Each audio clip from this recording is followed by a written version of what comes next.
Hey everyone, today I'm going to show you how to apply for Singapore e-visa step by step on singaporevisaonline.sg.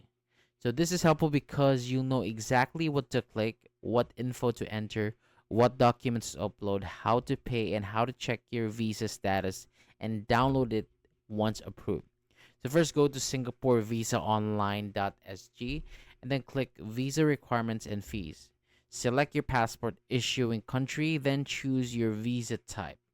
Pick premium or standard. So premium may include extra help like a visa manager and faster checks. Next, choose your entry type, single, double, or multiple, depending on your passport. Then select your arrival date.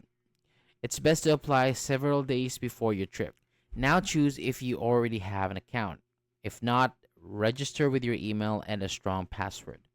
Fill out your details like name, passport number, country of birth, profession, and a working WhatsApp number in case they need to contact you. So in trip details, answer questions about your stay, past visits, refusals, convictions, or any bans. Then upload your documents. These are photo, passport, hotel booking, and flight ticket. If you don't have them ready, you can choose I will upload them later. After that, enter your card details and pay the fee. You'll get a payment receipt by email right away.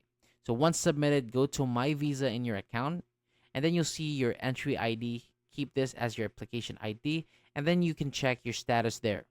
And when it's approved, you can download your visa from the same page if you need to upload the documents later.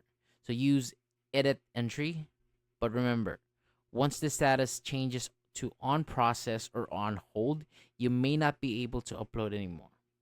So thank you so much for watching, and for more step-by-step videos like this, hit the subscribe button below.